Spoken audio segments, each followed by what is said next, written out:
Yes, it's Peace TV. On today's episode, and particularly we are talking about a particular statement made by a particular lawyer who is known to be Liborous.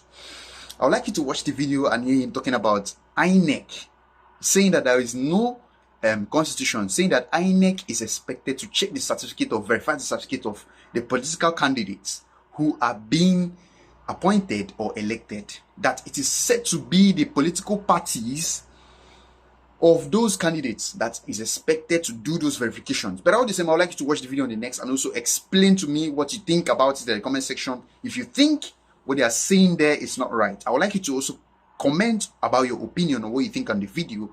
And please don't forget to tap on that subscription button, tap on the notification button, tap on the like button, and share our videos. Thanks for watching. It's Peace TV. I shook my head when Ahmed said that it is not an Inec problem. It is purely a political party problem and a Nigerian problem.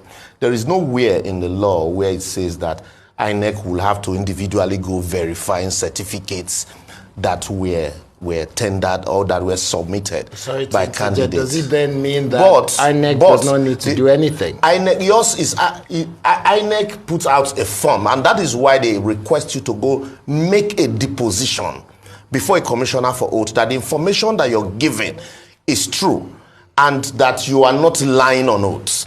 So that's all because if you're putting you're saddling them with another responsibility of individually going to verify, that's a huge fund. And so once they do that, the law now places a responsibility on the candidates of the party that contested with that, the candidate that was declared, or the contestant that, of the party that contested with the candidate in the primaries, to challenge every deposition made so far that they feel is wrong. And it's like you give a notice, and INEC says, well, if you think that this notice it's wrong, it's like somebody wants to get married. Yeah. And they say, if there's anybody here who feel why this person should not get married. So that's the case. It is not for the church, or in this case, INEC, to now go on a voyage of discovering of documents. So if there is anybody within the party who contested, who feels that this information deposed to are not correct, at that point, that person has a right to challenge those information. If you are not a member of the party, you cannot.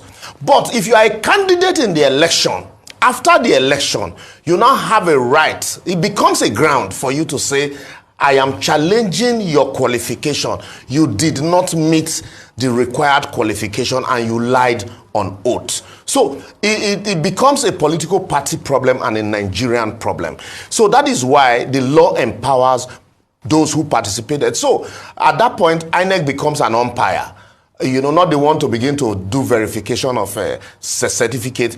And then also, another very interesting thing, the law also places a responsibility of INEC saying, look, even for qualification, if the man can read and write in your opinion, if he can read and write, if the man says, I remember the case of, I think, Masari. Masari said, well, I have equivalent. I don't have the certificate, but I have its equivalent. The equivalent is I rose from the cadre to become PAMSEC. So, and I have attended enough courses, but primary school leaving certificate, I do not have. So, all of these are equivalent. And so, in the opinion of INEC, that's what the Constitution, that's the responsibility, the enormous powers the Constitution placed on them. And so, when people, I think, like Ahmed has said, what the political parties need to do, because the political party is the beneficiary of any election, and also they are the ones that will suffer because they say the mandate belongs to the party feeds candidate.